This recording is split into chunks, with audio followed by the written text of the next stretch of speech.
નમસ્કાર, super six સાથે હું છું નીરુ। સાંજે 6 વાગ્યા સુધીના 6 મહત્વ મુદ્દાઓની વાત કરવાની છે। સુપર સિક્સમાં રાજ્ય અને દેશના વિવિધ વિસ્તારોમાં ભારે વરસાદ અને પૂરનો પ્રકોપ જોવા મળી રહ્યો છે। કોલકાતા અને મહારાષ્ટ્રમાં જનજીવન ભયાનક સ્થિતિમાં ફસાયું છે, તો નવરાત્રિના રંગીન ગરબા મહોત્સવમાં વિવાદો ઉછળી રહ્યા છે। ખેલૈયાઓમાં નારાજગી અને તણાવ જોવા મળી રહ્યો છે, જ્યારે જામનગરમાં સ્વામિનારાયણ ગુરુકુલમાં સ્કૂલમાં વિદ્યાર્થીઓના વાળ કાપવાની ઘટનાને લઈને વાલીઓમાં આક્રોશ ફાટી નીકળ્યો છે। તમામ મુદ્દાઓની વિગતવાર વાત કરીએ એ પહેલા નજર કરીએ આજના 6 મુદ્દાઓ પર।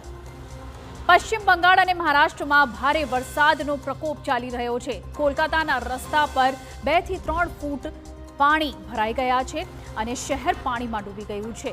મહારાષ્ટ્રની નદીઓ છલકાઈ અને રેસ્ક્યુ ઓપરેશન કરવાની ફરજ પડી છે।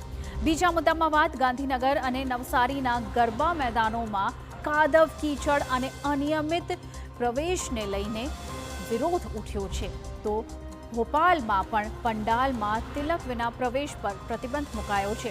ત્રીજા મુદ્દામાં વાત જામનગરની સ્વામિનારાયણ ગુરુકુલ સ્કૂલમાં તાનાશાહી કરી 3 વિદ્યાર્થીઓના વાળ કાપવામાં આવ્યા છે તેની વાત કરવાની છે, જેના લીધે વાલીઓના આક્રોશ ફાટી નીકળ્યા છે અને જિલ્લા શિક્ષણાધિકારી તપાસના તેમને આદેશ પણ આપ્યા છે। ચોથા મુદ્દામાં વાત સુરતના અઠવાના વાડી ફળિયામાં 2 યુવકો પર બેટ વડે ગંભીર હુમલો કર્યો છે તેની, જેના ચોંકાવનારા સીસીટીવી ફૂટેજ આવ્યા છે સામે।